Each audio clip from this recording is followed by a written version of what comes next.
saya nyampe di sini, ikut orang yang sowan ke Pak Kiai, saya langsung minta mondok di sini, menetap.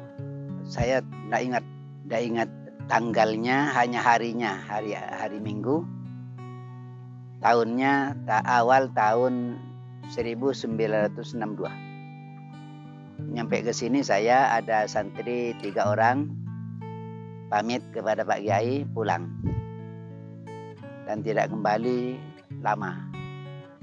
Lalu kemudian saya sendirian di sini dengan pelayan Pak Kiai, namanya Abdullah. Sekarang masih ada di orang Kilir aja, Desa Jateh.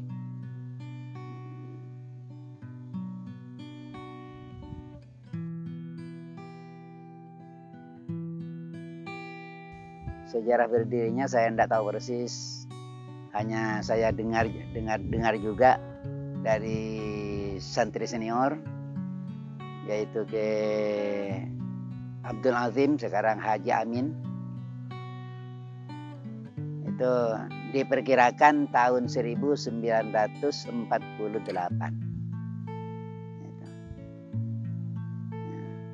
Pada waktu itu santri sedikit, hanya beberapa orang. Yang saya ingat ya, itu Bintara Hosen dari Lobuk, Bintara Saman dari Lobuk, ya Ki Abdul Nadim sendiri dari Tanah Merah, lalu ke Wirai dari Tanah Merah juga. Nah, setelah beberapa tahun kemudian disusul oleh santri yang lain dari Tanah Merah juga, yaitu sekarang sudah tidak ada semua, Mas O, Sajuddin, itu almarhum semua sekarang. Nah, sebelum Ki Abdul Azim ini ke sini, ini ada santri sebelumnya, yaitu Abdurrahman dari Karangcempaka sendiri, Deria Pak Munib dari Karangcempaka juga, Bintara Wepa, kakaknya Kiramsi itu, Karangcempaka juga. Itu yang saya ingat.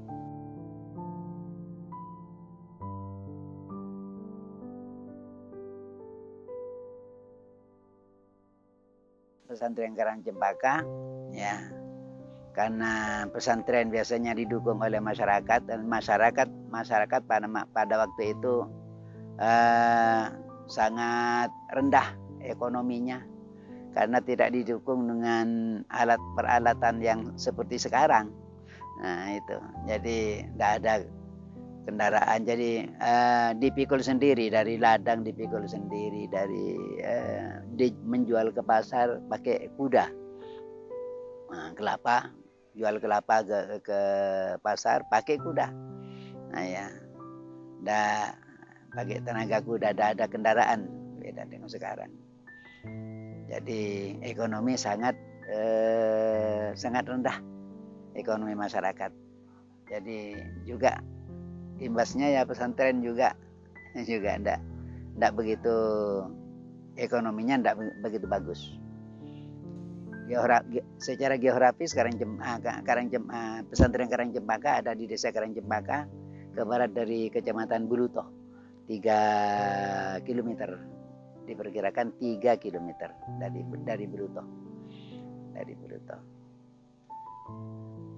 Dari kabupaten diperkirakan 17 km.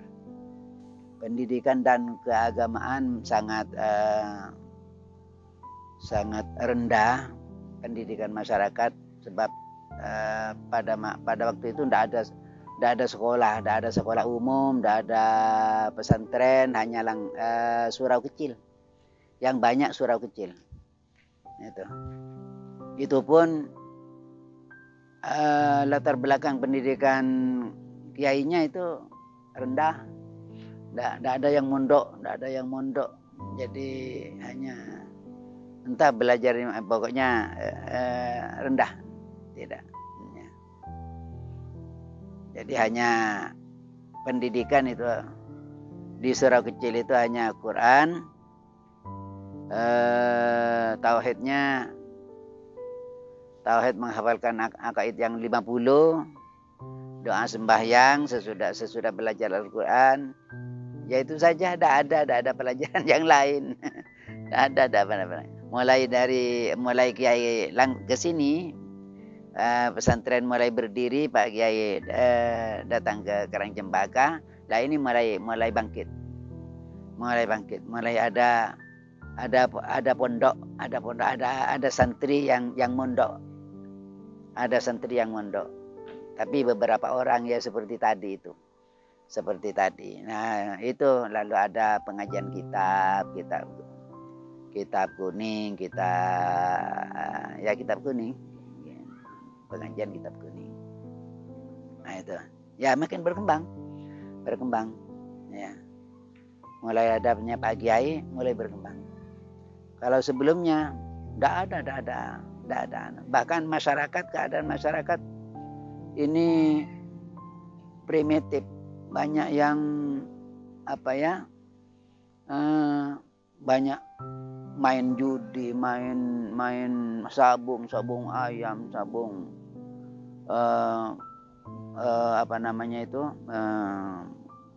pokoknya banyak macam-macam lah pendidikan. Tidak ada pendidikan karena tidak ada pendidikan. Karena itu asal Kiai pulang ke sini itu dipanggil dipanggil pamannya ke Saleh. Nah, maunya ke Sirat ini maunya akan tetap di Jawa. Sudah di Jawa oleh masyarakat Jawa diberi masjid lengkap dengan pesantrennya. Hanya ke Saleh dan langsung ke Sirat ini suruh pulang. Jangan tetap di Jawa, kamu harus pulang. Di Karangcempaka tidak ada kiai. Kasihan masyarakat Karangcempaka.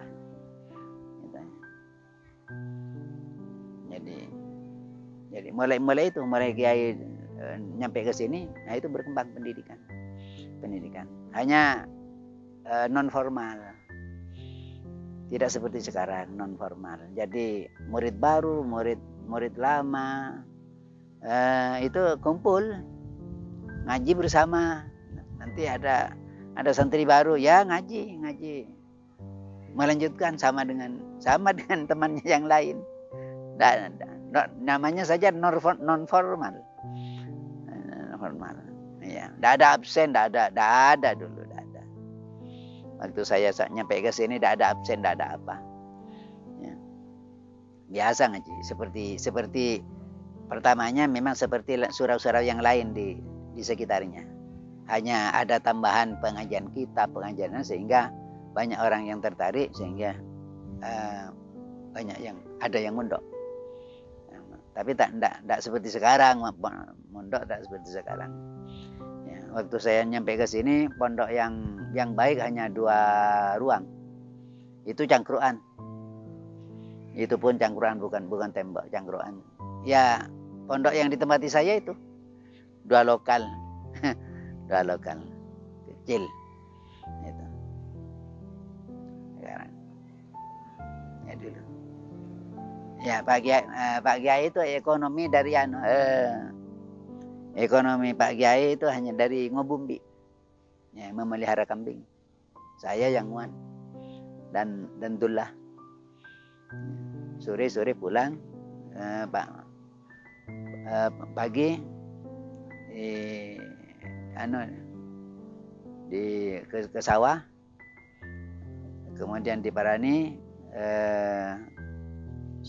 malam ya diberi makan apa adanya.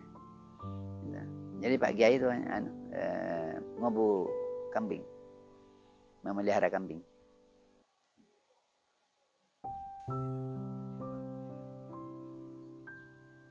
Di awal pendirian pondok pesantren, Pak Kiai itu sering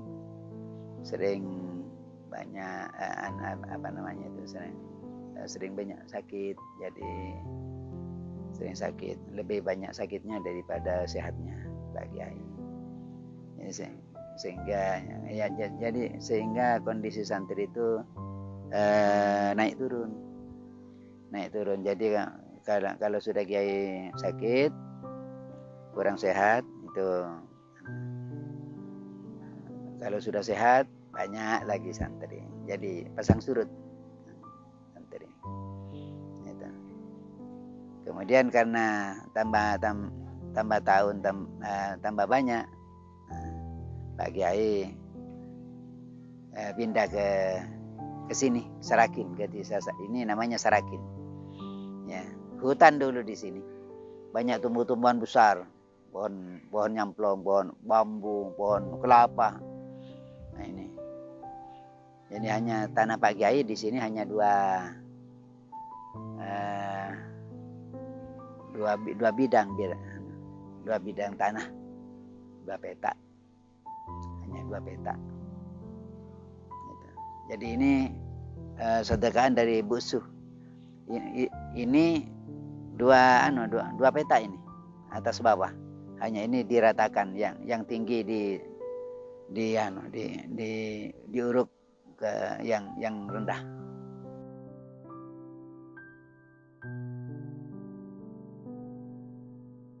Karena masyarakat sangat primitif, jadi oleh pamannya Pak Kiai itu Kiai Saleh dipanggil ke sini untuk itu latar belakang. Jadi andai kata Kiai tidak dipanggil oleh Pak Kiai, tidak ada pesantren Nurul Islam di sini, tidak ada. Ya. Jadi dulu tidak ada namanya. Karena itu MI yang berdiri pertama kali, yang didirikan oleh Kiai Abdul Bar, itu kan namanya Tarbiyatul Atfal, bukan Nurul Islam. Tidak ada Nurul Islam dulu, tidak ada. Pindah ke sini masih belum ada. Nama Nurul Islam ini diperkirakan tahun 74. Sesudah akan berdiri Sanawiyah. Ya. Karena itu MI itu bukan Nurul Islam, Tarbiyatul Atfal. Tidak ada namanya. Tidak ada. Disingkat MITA, dulu disingkat MITA. Ya. Jadi MITA Madrasah Ibtidaiyah Tarbiyatul Atfal.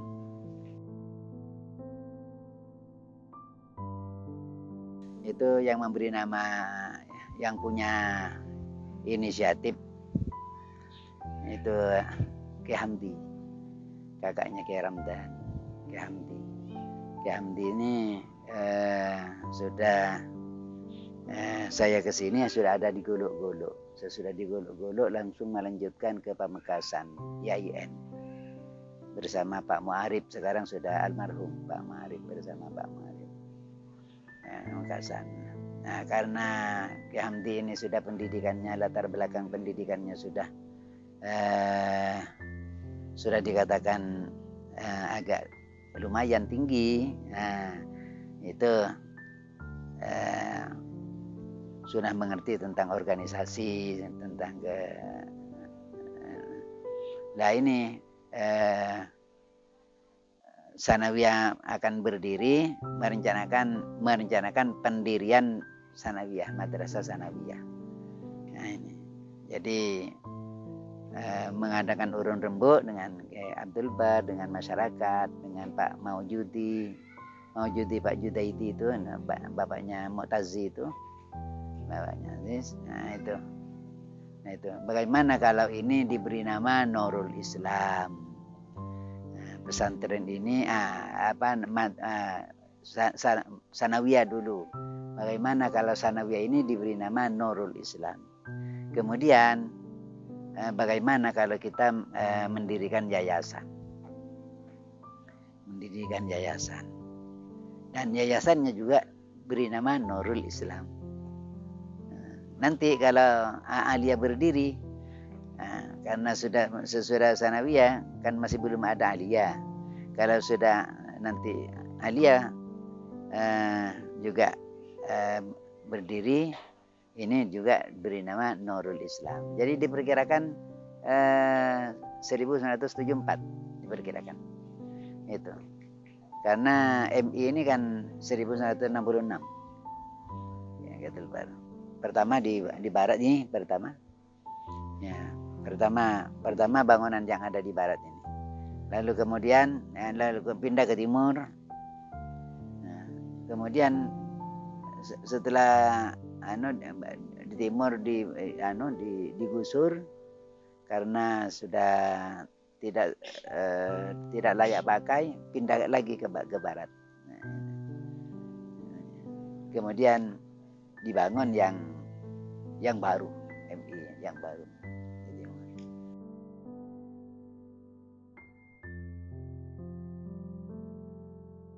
Jumlah santri saya tidak tahu pasti karena masih belum ada absennya sederhana, tidak tidak akurat. Jadi absennya ya pokok ada gitu aja, pokok ada absennya. Jadi tidak ada sanksi, tidak ada apa absen. Jadi hanya diperkirakan muridnya itu di bawah 50. Nah, jadi kelas 1 itu 5 orang, kelas 2 belasan kecil.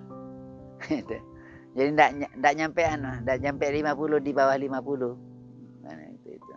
Pada awal berdiri.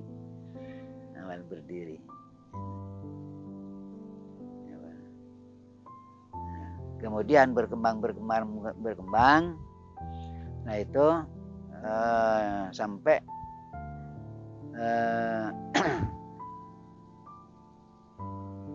sampai 600. Mulai dari kelas 1 sampai kelas 6. 600.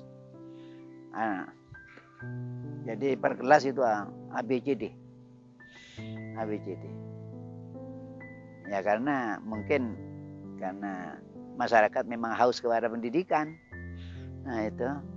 Jadi begitu ada madrasah berdiri kan, di sini kan tidak ada sekolah umum, tidak ada sekolah apa, hanya di Sera Timur, di Buduto, itu aja yang ada sekolah.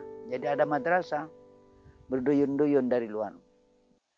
Nah, jadi nyampe ke sini Pak Kiai tahun 1963 itu langsung banyak. Jadi sebelumnya hanya dari Palongan, muridnya dari Palongan, dari Sera sebagian. Dari Sera. Tidak ada dari yang lain, tidak ada. Dari Kili tidak ada. Ya yang tadi itu yang pulang itu. Yang pulang tidak kembali. Tidak kembali. Yang pulang. Jadi hanya dari Palongan yang banyak yang dikatakan banyak tidak nyampe 10 orang. Banyak pada waktu itu banyak dari Sera. Nah, terus kemudian berkembang, pendidikan berkembang, itu banyak dari Tanah Merah, dari Pagar Batu, dari Tanjung. Terus itu berkembang terus.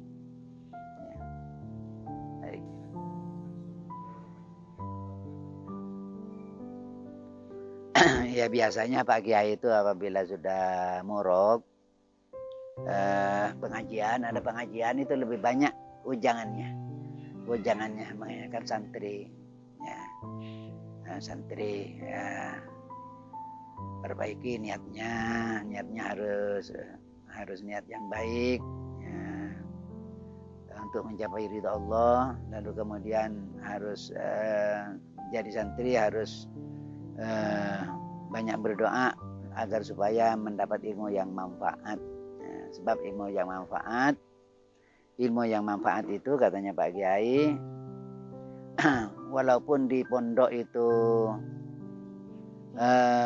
mendapat ilmu sedikit, tapi nanti nyampe di masyarakat itu akan berkembang banyak.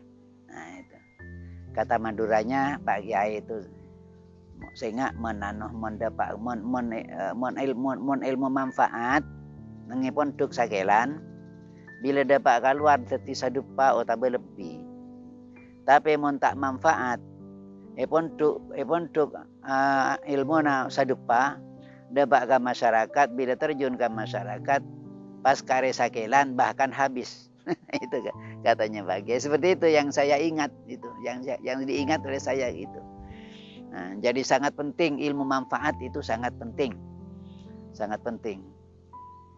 Ya, katanya Pak Kiai, awas, kita harus berdoa sambil mencari ilmu, sambil berdoa agar supaya mendapatkan ilmu yang manfaat, ilmu yang manfaat. Nah itu penting. Itu yang saya ingat hanya anunya. Jadi Pak Kiai itu banyak anunya ya, di masyarakat ya.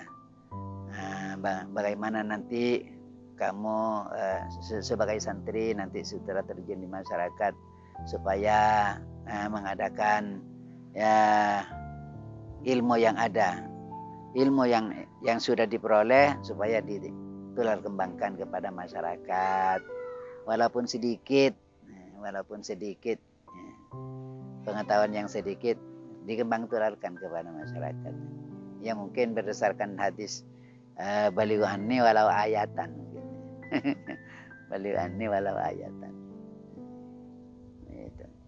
Itu aja.